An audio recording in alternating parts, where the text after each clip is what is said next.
농형 유도 전동기의 기동법 하겠습니다. 기동법은 우리가 직류 전동기에서 했었던 거고요. 직류 전동기에서 기동, 그 다음에 속도제어, 역회전, 제동 이런 것들을 했었습니다. 똑같아요. 똑같은데 일단 기동을 한다고 하면은 기동을 한다고 하면 두 가지 조건이 있다고 그랬죠. 뭐다?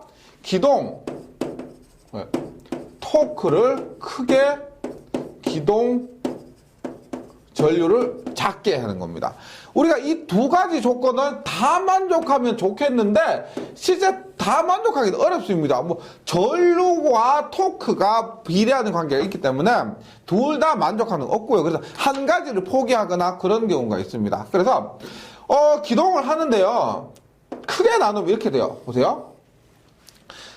우리가 유도 전동기를 나눌 때 단상과 삼상, 그 다음에 농형과 건선형 이렇게 나눴잖아요. 그래서 여기에서는 단상과 삼상 아니고 여기 모두 지금 삼상이고요. 농형과 권선형으로 나누게 됩니다. 농형과 권선형. 농형은 말 그대로 전기자의 권선이 없고 뭐 우리가 그 세장처럼 생기고 있죠. 그거 있고 권선형은 전기자의 권선이 감겨 있는 거였습니다. 이랬을 때 농형에서 어떻게 기동 방법이 전전압 기동 혹은 직입 기동이요. 직입 기동. 전전압 기동, 직입 기동. 그 다음에 Y 델타 기동. 그 다음에 리액터 기동. 그 다음에 기동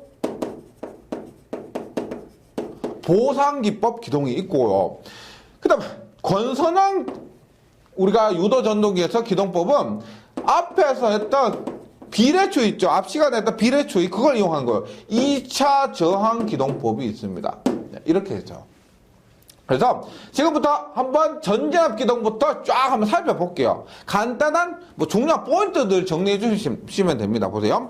일단 전전압 기동이란 것은 말 그대로 전체 전압을 다 입력해서 기동한다. 그 다음에 직접 입력한다는 겁니다. 즉 보호장치 같은 것들 없이 그냥 전체 전압을 바로 입력하는 거예요. 네, 그럼 봅니다. 전전압 기동은 별도의 기동장치를 사용하지 않고 얘들은 다 기동장치를 사용한다는 건데 기동장치 사용하지 않고 직접 전격 전압을 인가해서 기동하는 방법으로서 기동전류가 전격 전류 4배에서 6배 정도입니다. 그래서 보세요. 우리가 기동할 때 기동전류가 작을수록 좋은데 얘는 기동전류가 굉장히 커요. 그래서 얘는 용량이 작은 곳에 사용할 수밖에 없습니다. 얼마? 5kW 이하의 전동기에 사용한다는 겁니다. 5kW 이하. 제가 유도 전동기한테 보여드린 전동기 있죠. 그게 얼마냐면은 뭐 400W 정도입니다. 그 정도가 400W인데요. 5kW 이하에서 우리가 직입기동을 사용하는 겁니다. 그 다음에 Y델타 기동 보시면 이거 현장에서 굉장히 많이 사용해요. 어중간한 전동기들 있죠. 이 Y델타 기동이 많은데 지금 교재 밑에 보시면 Y델타 기동이 있죠. 즉 얘는 기동할 때는 Y결선을 해서 운전하고요. 운전 시는 델타 결선으로 해서 운전합니다. 물론 지금 이론에서 결선법까지는 아니시더라도 밑에 보시면 Y델타 기동이 있죠. 이 결선 자체가 뭐냐면 기동할 때는 타이머를 써요. 타이머를 써서 기동할 때는 Y결선을 하고 운전할 때는 델타 결선으로 바꿔주는 겁니다. 예. 물론 결선법은 실기에 가면은요 반드시 암기하셔야 돼요. 결선법 자체를 암기하셔야 되는데 필기에서는 뭐 아직 나온 것이 없으니까 요런 특징이 있다는 거예요. 보세요. 기동 시에 고정자 권선을 Y로 접속해서 기동해서 기동 전류를 감소시키고 운전 속도에 가까워지면 권선을 델타 결선으로 변경해서 운전하는 방식입니다. 예, 방식인데 보세요. 요거는 회로 이론에서 하는 건데 보세요. IY는 I 델타의 3분의 1배. 그 다음에 ZY도 Z 델타의 3분의 1배. PY도 P 델타의 3분의 1배. 회로 이론 공부하셨다고 하면은 우리가 삼성교류 부분에서 Y 델타 등가 변환해서 이런 것을 한 적이 있습니다. 네, 그래서 기동 전류가 Y로 한번 보세요. 기동할 때 기동전류를 줄이는 것이 좋습니다. 그런데 기동전류 Y로 하면 델타로 할 때보다 전류가 3분의 1이니까 우리가 원하는 기동전류 줄이는 목표를 이룰 수가 있다는 거죠. 그래서 YY는 I대에서 3분의 1것을 이용한 거예요. 그 다음에 토크 있죠. 토크는 전력과 거의 비슷하죠. 그래서 토크는 3분의 1. 예. 왜냐면 토크가 3분의 1보다 토크는 전압의 제곱에 비례하죠. 따라서 전압은 얼마? 루트 3분의 1배가 되는 거예요. 루트 3분의 1배. 혹은 변압기 부분에서 우리가 Y로 했을 때 전압과 델타로 했을 때 전압 한번 보세요. 네. 그런 거 보시면 확인할 수가 있습니다. 그래서 토크는 전압의 제곱에 비례하기 때문에 지금 전력과 토크는 3분의 1이고요. 전압은 루트 3분의 1이 됩니다. 예. 그 다음에, 지금, 임피던스는 크게 상관없고요. 임피던스는 무관하고, 전력과 토크는 3분의 1, 전압은 루트 3분의 1, 전류는 3분의 1 해서 요것도 함께 기억을 해주시기 바랍니다. Y델타 기동의 특징이에요. 네. 그 다음에 얘는 전전압 기동보다 큰 거, 5에서 15kW 전도의 전동기에 사용을 합니다. 그 다음에 리액터 기동이 있는데 얘 둘이 비슷해요. 보시면 리액터는 인덕턴스 L을 사용하는 거고요. 기동 보상기법은 단권 변압기를 사용해서 둘 다 V를 전류를 감소시키는 방법입니다. 즉 리액터 기동과 기동 보상기법 기동이 비슷한데 밑에 교재를 보시면 그림을 보시면 리액터 기동법은 코일이죠. 코일. 리액터 즉 코일을 사용하는 것이고 기동 보상기법은 여기에 보시면 단권 변압기를 사용하는 겁니다. 궁극적인 목적은 전압을 감소시켜서 전류를 감소시켜서 기동 전류를 감소시키는 목적입니다. 그래서 리액터 기동법 보시면 전동기 1차 측에 직렬로 철심이 된 리액터를 설치하고 그 리액턴스의 값을 조정해서 전동기에 인가되는 전압을 제어해서 기동 전류 및 기동 토크를 제어하는 방식이다. 이렇게 되는 거고요. 그 다음에 기동 보상기법은 삼상 단권 변압기를 이용해서 전동기에 인가되는 기동 전압을 감소시키면서 기동 전류를 감소시키는 방식이고 얘는 15kW 이상 되는 거 보세요. 5kW 이하 5에서 15 얘는 15 이상 되는 겁니다. 리액터에 대한 용량은 특별하게 나오지 않고요. 요건 자유제대로 할 수가 있고 기동 보상기법 기동은 15kW 이상이 되는 농형은 모두 기동 보상기법이다. 이렇게 보시면 되겠습니다. 그래서 콘도르법은 뭐냐? 콘도르법은 얘하고 리액터하고 기동 보상기법을 합친 거 있죠. 기동 보상기법은 리액터 기동법을 합한 것을 콘도르법 이렇게 얘기를 합니다. 예. 그 다음 권선항은 보시면 권선항은 2차 유도전도기법인데 기동저항기법이에요. 뭐요? 2차 저항기동법, 기동저항기법, 2차 저항을 기동저항기로 썼다. 앞에서 했던 비례추이를 이용한 겁니다. 비례추이. 우리가 앞에서 2차 저항을 쓰죠. 2차 저항을 연결하면은 속도가 감소하고 기동 토크 증가하고 기동 전류는 감소한다 그랬죠. 그래서 이것은 용량이 큰 곳에 권선형을 씁니다. 비싸요. 굉장히 비싸고 무겁고 그런데 이 권선형은 2차 저항법 쓰므로 인해서 비례추를 이용함으로 인해서 기동 토크는 증가시킬 수가 있고 기동 전류는 감소시킬 수가 있습니다. 그래서 얘가 굉장히 비싼 거고요. 예, 요건 속도 제어법 잘 기억을 해주시고요. 그 다음에 기동법 잘 기억해 주시고요. 그 다음에 속도 제어법 합니다. 속도 제어법 보세요. 얘도 똑같이 속도 제어법 보세요. 우리가 공식을 한번 봅니다. 속도 제어법 우리가 직류기 할 때 얼마였어? 직류기에서 속도에는 K5의 V-IARA에서 전압 제어, 계자 제어, 저항 제어 이렇게 했었잖아요. 똑같이 우리가 여기에서도 보세요. 농형이 있는데 또 권선형이 있습니다. 권선형. 일단 권선형은 똑같이 2차 저항 제어. 왜? 앞에서 2차 저항을 하면은 비례추에서 속도가 감소할 수가 있죠. 속도를 감소 증가를 2차 저항을 할 수가 있다는 겁니다. 네. 그래서 권선형은 2차 저항법이 있고 2차 여자법이 있는데 농형은 우리가 알고 있는 일반적인 공식 보세요.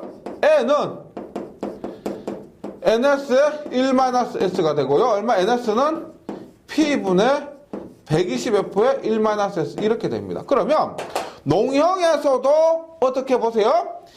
극수, 주파수, 슬립을 통해서 우리가 속도 제어를 할 수가 있다는 겁니다. 맞죠? 극수와 주파수와 슬립이에요. 그래서 농형 유도 전동기 봅니다. 첫 번째, 극수 제어법. 극수 제어법. 그 다음에 주파수 제어법. 주파수 제어법. 그 다음에 뭐가 있다? 슬립인데, 이 슬립 제어법은, 슬립은 뭘 통해서 하느냐? 앞에서 있죠? 슬립은 전압의 제곱에 반비례한다 그랬죠? 슬립은 전압의 제곱에 반비례한다. 그래서, 뭐다? 슬립을 제어하는 것이 아니고, 전압이요. 여기 전압은 1차에 넣어주는 전압입니다. 그래서, 1차 전압 제어법. 즉 슬립을 1차에 들어가는 전압을 통해서 제어한다고 해서 1차 전압 제어법 이렇게 얘기를 합니다. 그 다음에 권선형 유도 전동기는 앞에서 했지만 2차 저항 제어가 있고 2차 저항 제어가 있고 또 뭐다? 2차 여자법이 있습니다. 여자법. 우리가 좀 상세한 거는 있죠. 좀 상세한 거는 지금 교재에서 정리해 주시고, 전체적인 그 구분 있죠. 전체적인 맥락 같은 경우는 여기에 정리된 것을 이용해 주시면 좋겠습니다. 네. 봅니다. 농형 유도 전동기의 속도 제어법에서 이렇게 하는데, 첫 번째 극수 제어법 있죠. 극수 제어법은 고정자 권선의 계정원의 접속 상태를 바꿔서 극수를 조정하는 방식입니다. 극수를. 우리가 그 권선의 접속 상태를 바꿔서 접속을 바꾸면 2극, 4극, 6극 이렇게 접속 상태를 바꿀 수가 있다는 겁니다. 그래서 이걸 통해서 극수를 제어하는데요.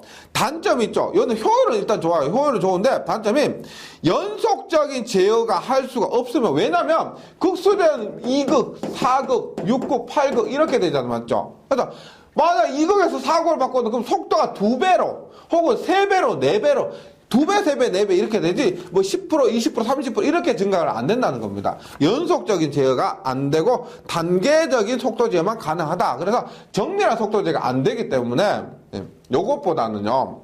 주파수 제어법이 있습니다. 주파수 제어법 우리가 VVVF라고 하는데요. 요거는 베리어블 볼테이지 베리어블 프리퀀시에서 전압 가변, 주파수 가변. 그래서 전압도 가변시키고 주파수도 가변시키는 이런 인버터를 통해서 속도를 제어시키는 겁니다. 당연히 인버터 들어가니까 비싸겠죠. 예, 이런 건데 주파수 제어법은 VVVF 방식 인버터 등을 이용해서 전원의 주파수를 변환해서 속도를 제어하는 방식인데 얘는 우리가 용도가 잘 나와요. 우리가 포트 모터,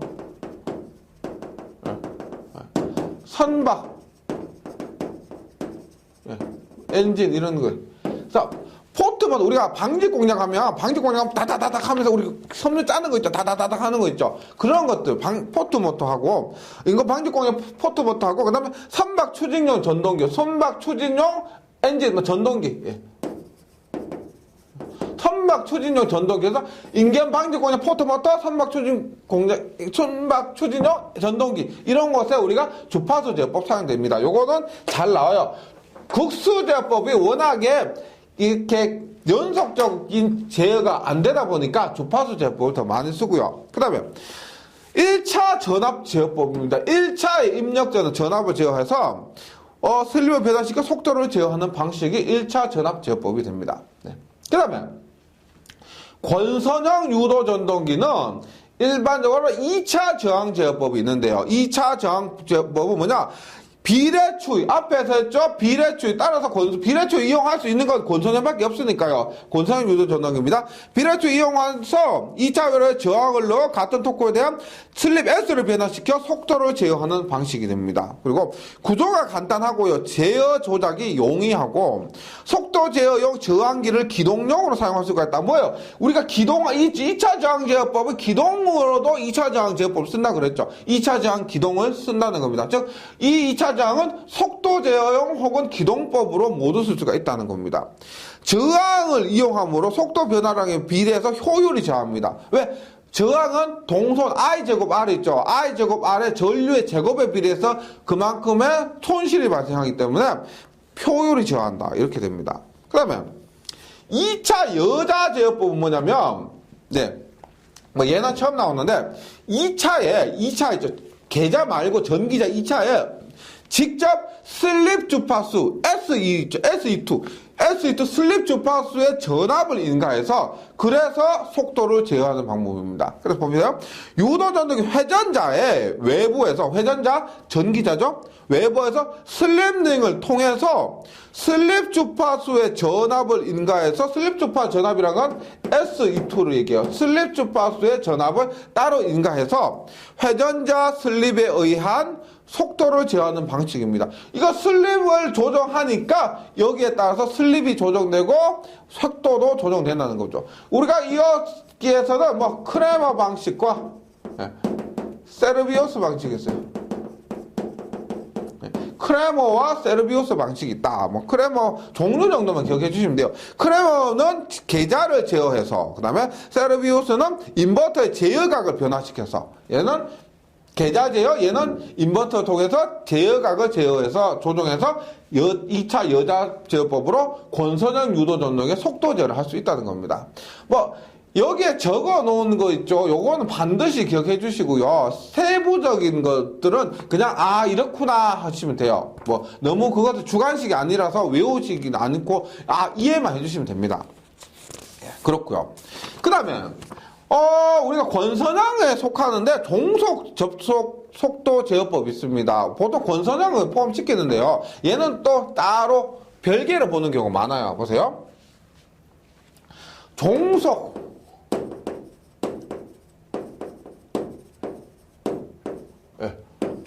속도 제어입니다. 보세요. 여기 보시면 이 전동기 P1과 전동기 M1과 M2를 직렬 가동, 직렬 차동 혹은 병렬로 접속시키는데 보세요. 종속은 전동기 두 대를 합친 겁니다. 합친 거예요. 그럼 보세요. 우리가 NS는 P분의 120F죠. 이 공식에 의해서 보세요. 직렬 가동은 보세요. P1인과 P2가 있다고 합니다. P1과 P2가 있을 때 얼마? P1 플러스 P2분의 얼마? 120F. 즉 전체 극수가 P1과 P2가 있을 때 P1 더하기 P2예요. 그 다음에 직렬 차동입니다. 직렬 차동 접속 부분 뭐냐? 빼기죠. P1 마이너스 P2의 120F가 됩니다. 120F가 돼요. 그 다음에 병렬 접속법은 이거 직렬 그냥 병렬 접속법이에요. 병렬 접속법은 어떻게 되냐? 그냥 똑같이 P1 플러스 P2분의 병렬이라서 이게 2배가 됩니다. 2배가 돼요. 즉 주파수가 2배가 된다 보시면 돼요. 즉 2배의 120F 이렇게 되는 거예요. 근데 만약에 여기에서 종속 속도 제어에서 아무런 말이 없이 그냥 직렬 가동이다, 직렬 차동이다, 병렬이다 이런 말이 없잖아요. 그럼 기본은 얘예요. 기본. 얘가 종속 속도 제어법에서 기본은 직렬 가동입니다. 즉 아무런 말 없이 종속 속도 제어를 하면 직렬 가동으로 이해해 주시고요. 직렬 차동이나 병렬 속도 제어법 같은 경우는 반드시 명시를 해줄 겁니다. 병렬이다. 그 다음에 직렬 차동이다. 이렇게 명시해 줄 거니까 말 없으면 직렬 가동으로 이해를 해 주시기 바랍니다. 예. 그 다음에 역회전이 있어요. 역회전. 예. 역회전은 봅니다. 역회전은 우리가 이건 뭐 실기에서 있죠. 뭐 앞에서 Y 델타 결선하는 것을 많이 나온다고 했는데 그것보다 더 많이 나온 것은 역회전이에요. 역회전. 뭐냐면 우리가 직류기에서는 어떻게 됐어? 직류기에서 역회전 방법은 어떻게 한다?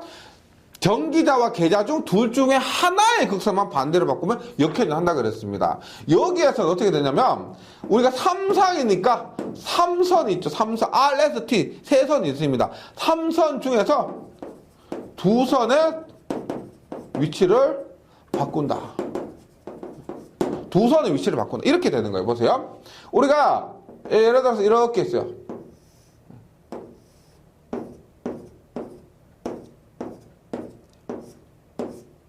이렇게 있고 이렇게 했어요. 여기에서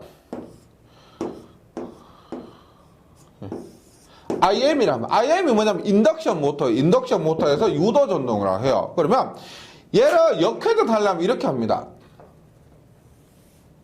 보세요. 이렇게 하고요. 요것을 얘가 이렇게 가, 이렇게. 얘가 이렇게 가. 이렇게 가. 보세요. 지금 처음에 보세요. RST라고 했을 때 얘가 닫히면 어떻게 돼요? 여기는 차례대로 RST선이 옵니다. 얘가 닫히면은 딱딱 얘가 세 개가 딱 닫히면은요. 그런데 얘가 열리고 얘가 닫히면 어떻게? 요가 닫히면 어떻게 돼요? 보세요. R이 쭉 가서 닫히면 여기가 R이 오죠. 여기가 R이 옵니다. 그 다음에 S는 어떻게 돼요? S는 여기가 S가 오고 T는 어떻게 해요? T는 여기가 T가 되는 거죠. 맞죠? 그래서 RST가 S는 그대로 두고 R과 T의 위치가 바뀐 겁니다. 즉, 세 선 중에서 두 선의 위치를 바꾸면 역회전이 된다. 역회전이 된다. 이거요. 예.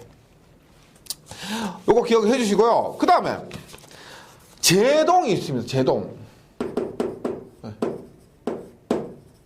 제동. 보면 제동. 직류기에서도 제동이 있었죠. 똑같습니다. 보세요. 뭐가 있었다? 역상제동이 있었어요. 역상제동. 얘는 역전제동 혹은 플러깅. 역상제동, 역전제동, 플러깅. 그 다음에 발전제동이 있었어요. 발전제동. 그 다음에 회생제동. 이렇게 있는데 유도기도 똑같습니다. 유도기 똑같아요. 제동이란 것은 회전하고 있는 전동기를 멈춘다는 거죠. 멈추기 위해서 역전제동, 발전제동, 회생제동 이런 것들이 있었는데 방법은 우리가 명칭은 똑같아요. 역상제동은 역회전한다, 발전제동은 발전으로 동작시킨다, 회생제동은 전원을 회생한다, 이런 거예요. 근데 그 세부적인 방법은 조금 다르죠. 원래 이 역상제동의 의미, 발전제동, 회생제동의 의미는 똑같은 게 맞는데 세부적인 내용은 다릅니다. 왜 그러냐면 직류기에서 역상제동 어떻게 했냐면 우리가 직류기에서 역회전 시키려면 어떻게 됐어요? 전기자나 계자 둘 중 하나를 극성을 바꿨는데 삼상 전동기에서 삼상 유도전동기 역상제동 어떻게 역회전하면 어떻게 돼요? 교재 있죠? 회전 중에 전동기 1차 권은 세 단자 중에 임의의 앞에서 역회전이에요. 임의의 두 단자 접속을 바꾸고 회전 방향과 반대 방향으로 토크를 발전시켜 급속히 정지하거나 역전시키는 방법. 그리고 가장 급정지시킬 때, 가장 급하게 정지시킬 때 역상제동 맞는데 직류기에서 역상시키는 방법과는 조금 다르다는 겁니다.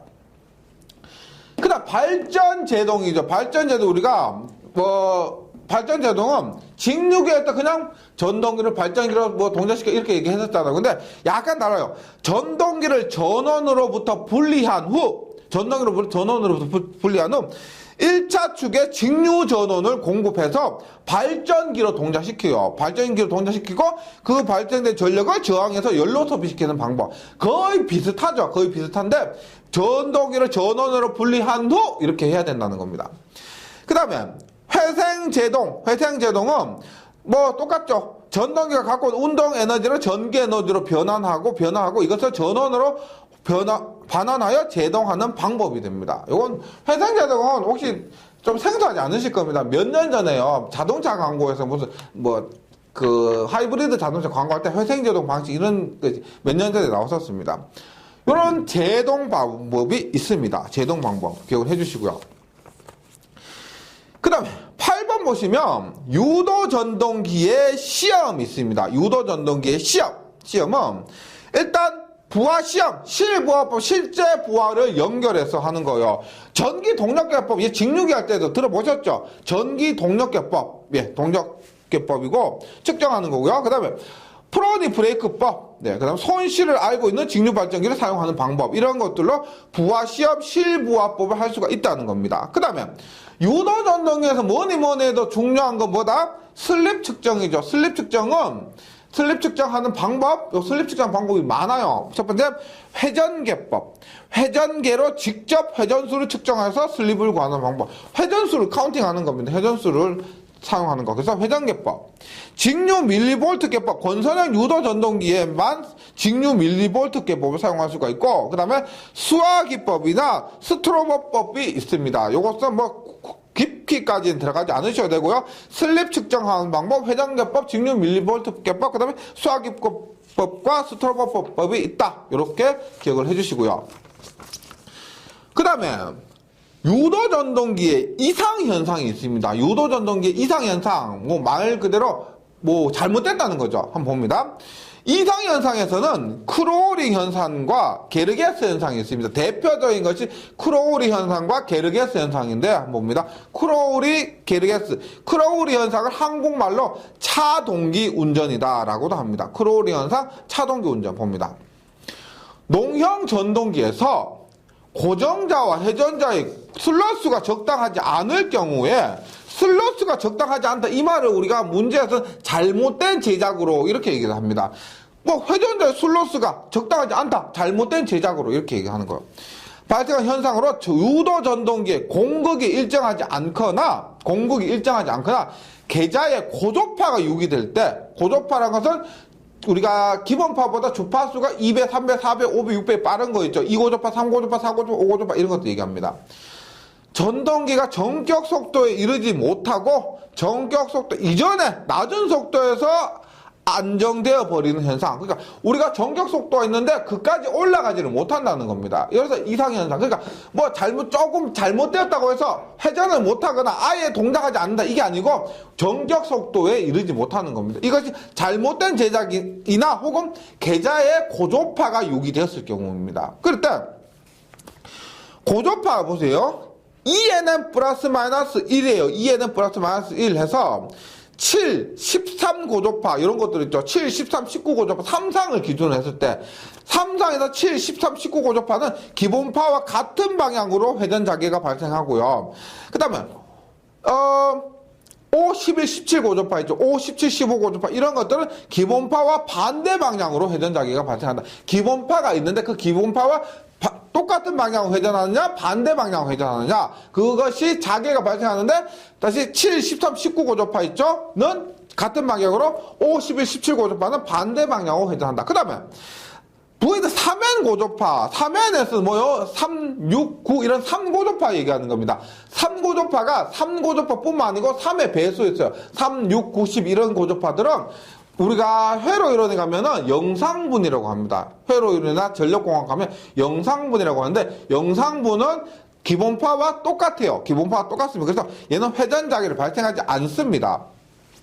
예, 회전 자개를 발생하지 않는다. 예, 3상 공통인 성분이에요. 위상이 없고. 그래서 369고조파는 회전 자개를 발생하지 않는다. 기억해 주시고. 그래서 크로링 현상을 방지하기 위해서는 경사 슬롯, 우리 사슬롯이라고 그랬죠. 약간 비스듬한 슬롯 있죠. 그것을 채우기위해서 어느 정도 방지할 수가 있다는 겁니다. 방지할 수가 있다. 그 다음에 게르게스 현상은 뭐냐? 보세요. 권선형 유도 전동기에서 우리가 크로링 현상은 보통 농형 전동기에서 게르게스 현상은 보통 권선형 전동기에서 전동기가 무부하 또는 경부하로 운전 중, 그러니까 부하를 많이 연결하지 않았다는 겁니다. 그때 고주파 발생 등으로 인하여 한 상이 단선되어 결상되더라도 한 상이 단선이 됐다는 무슨 말이에요? 단선이란 말은 끊어졌단 말이에요. 끊어져서 결상이 됐다고. 그러니까 결상이란 말은 R에서 T가 있는데 한 상이 끊어지면 우리 결석했다처럼 상이 없어졌다, 한 상이 없어졌다를 결상되었다 이렇게 얘기합니다. 결상되더라도 2차 회로는 단상 전류가 계속 지속적으로 흘러. 그러니까 세 선 중에서 한 선이 끊어지더라도 RS, T 중에서 T가 끊어지더라도 RS에서는 계속 전원이 공급되고 있다는 겁니다. 그래서 전동기가 전격 속도 약 50% 부근에서 더 이상 가속되지 않는 현상. 즉 속도의 50%에서 더 이상 가속되지 않는, 즉 슬립이 0.5에서 가속되지 않는다는 겁니다. 그러니까 한 선이 끊어졌다고 해서 바로 멈추겠지가 아니에요. 얘가 계속 회전을 하긴 하는데 고속으로 회전하지 못하고 50% 정도까지의 속도로 회전한다는 겁니다. 이것이 게르게스 현상이 돼요. 게르게스 현상이 됩니다. 네. 그래서 지금까지 유도기 있죠. 유도기 뭐 이론 부분을 했는데요. 지금 이론이 실제로 다 기기보다 많다고 볼 수는 없는데 실제로 문제는 굉장히 많이 출제됩니다. 지금 저번 시간에 했던 뭐 토크 속도 관련해서 그다음에 뭐 비례추 이용한 그런 공식들 있죠. 그런 부분에 의한 공식 그 문제, 계산 문제 하고요. 그 다음에 말 문제 있죠. 지금 이번 시간에 했던 속도, 토크 조절. 이게 현장에서도 많이 써요. 실제로 현장 등에서 굉장히 중요한 부분이고 많이 쓰기 때문에 문제에서도 그 중요성을 알고 많이 출제되고 있습니다. 예. 그리고 실제로 문제를 보면은요, 정말 어려운 문제 빼고는 이론을 중심으로 조금 정리만 잘 하시잖아요. 그러면 문제 크게 어렵지 않을 겁니다. 예. 만약에 자신이 없으시면은 지금까지 한 것 이런 부분 한번 다 정리해 주시고요. 문제풀이 들어가시고 아니면 과감하게 문제 풀어보면서 몸으로 한번 부딪혀 보시기 바랍니다. 예. 잘 정리해 주시고 저는 다음 시간에 다시 뵙도록 하겠습니다. 수고하셨습니다.